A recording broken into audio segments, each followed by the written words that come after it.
여러분 안녕하십니까? GGI-TV 뉴스입니다. 경기도 인재개발원은 오는 9일 오후 3시 11월 인문학 아고라를 개최합니다. 이번 강연은 정재서 이화여대 교수가 상상력 DNA 동양신화라는 주제로 진행되고 인문학에 관심 있는 도민이면 별도의 신청 없이 누구나 들으실 수 있습니다. 그럼 GGI-TV 뉴스 시작합니다. 경기도에서는 성장 가능성이 높은 도내 중소벤처기업을 중견기업으로 육성하기 위한 경기 벤처창업지원센터가 양주시에 문을 열었습니다. 자세한 소식 전해드립니다. 전원 변환장치를 생산하는 중소벤처기업입니다. 특수한 기술로 연 10억 원의 매출 실적을 갖고 있는 이 업체는 유럽과 미주 시장 진출의 꿈을 이루기 위해 경기 벤처창업지원센터에 입주했습니다. 이처럼 성장 가능성이 높은 벤처기업들에게 기술 마케팅, 사업화 등 단계별 맞춤 지원을 제공하는 벤처창업지원센터가 양주시에 문을 열었습니다.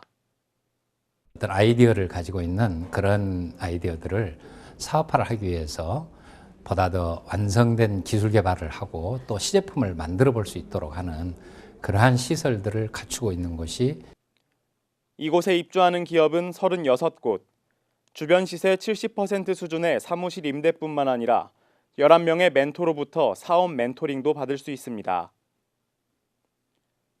경기도는 앞으로도 벤처 사업의 경쟁력을 강화하는 데 지원을 아끼지 않겠다고 밝혔습니다.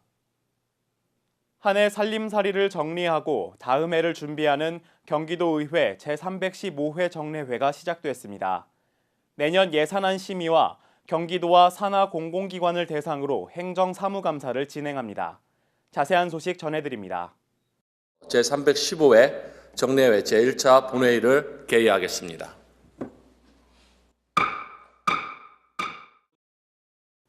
경기도의회 올해 마지막 회기가 46일간의 일정에 돌입했습니다. 경기 창조경제혁신센터에 필요한 경비를 지원하는 조례안 등 총 50건의 안건을 심의합니다. 또한 한 해를 마무리하고 내년 살림살이를 준비하는 기간인 만큼 내년 예산안과 올해 추경 예산안에 대한 심의도 있을 예정입니다. 2일부터는 도와 산하 공공기관 등을 대상으로 행정사무감사를 진행합니다. 정례회는 오는 23일 동정 질의를 이어간 후 내달 16일 본회의를 끝으로 폐회합니다. 날씨가 추워지면서 본격적인 김장철이 다가왔습니다.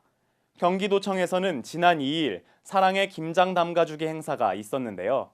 정기열 경기도의회 의장이 이번 행사에 참석해 이웃과 따뜻한 마음을 나눴습니다. 지난 2일 경기도청 잔디광장에서 사랑의 김장 담가주기 행사가 열렸습니다. 사랑의 김장 담가주기는 경기도민 모두가 따뜻한 겨울을 보내기 위해 마련된 행사로 홀몸 노인, 북한 탈북 주민 등 어려운 이웃 1,500세대에게 김치와 따뜻한 마음을 전합니다. 이번 행사에는 정기열 경기도의회 의장과 도 및 시군 새마을 지도자 및 부녀회원 300여 명이 참석해 이웃과 따뜻한 마음을 나눴습니다. 정기열 의장은 사랑의 김장 행사는 경기도의 대표적 문화라며 이런 아름다운 문화를 잘 계승하고 발전시킬 수 있도록 경기도의회가 함께하겠다고 말했습니다.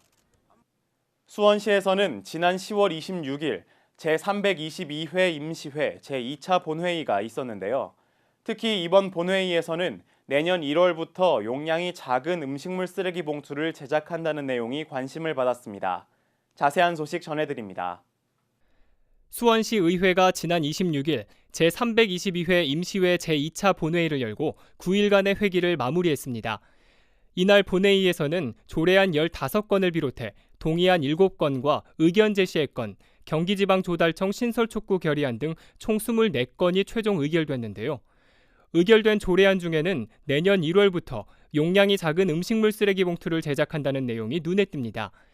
음식물 쓰레기 봉투를 현행 최소 용량인 2.5리터에서 1리터, 2리터 등으로 다양하게 제작해 1인 가구의 음식물 쓰레기 배출 편의를 높인다는 의도입니다. 이 밖에도 공공하수도 사용료 평균 30% 인상과 한복 착용 시 수원 시내 박물관 입장료 할인 등 실생활과 밀접한 조례안도 눈길을 끕니다. 한편 수원시 의회는 이번 회기 동안 창업지원센터 등 주요 현안 지역과 산하기관을 방문해 현장을 중심으로 한 의정 활동도 함께 펼쳤습니다. 버스를 기다리다 보면 간혹 배차 시간보다 늦게 오거나 노선과 운행 정보를 잘 파악하지 못해서 불편을 겪는 경우가 있는데요. 하남시에서는 이러한 시민들의 불편을 해소하기 위해 새로운 광역버스 정보 시스템을 구축했다고 합니다. 자세한 소식 전해드립니다. 하남시와 남양주시는 합동으로 두 지역을 연계하는 광역버스 정보 시스템을 구축했습니다.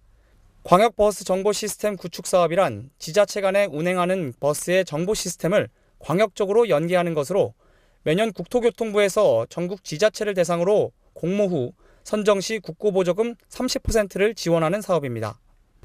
하남시와 남양주시는 광역버스 정보 시스템 공모에 경기도에서는 유일하게 선정돼 보안성 검토 통과 후 올해 6월부터 본격적으로 광역버스 정보 시스템 구축 사업을 추진했습니다.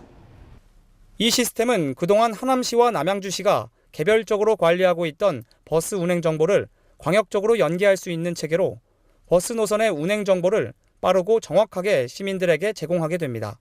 광역버스 정보 시스템의 핵심인 버스 정보 안내 단말기는 하남시의 19개소, 남양주시의 20개소가 신규 설치되어 두 지역 간 버스 정보 센터 시스템을 실시간으로 연계하고 있습니다. 이번 광역버스 정보 시스템 구축은 시민들의 대중교통 편의성을 높이는 동시에 운수업체의 수익성 제고와 버스교통 활성화에도 큰 도움을 줄 것으로 기대됩니다. 경기도 박물관이 오는 25일부터 열리는 2016 고3 수험생 프로그램 나라라 청춘에 참여할 수험생 및 해당 학교 교사를 모집합니다. 모집 기간은 오는 7일부터 8일까지이며 참가 신청과 프로그램에 대한 자세한 사항은 경기도 박물관 홈페이지에서 확인하실 수 있습니다. GGI TV 뉴스를 마칩니다. 시청해주신 여러분 고맙습니다.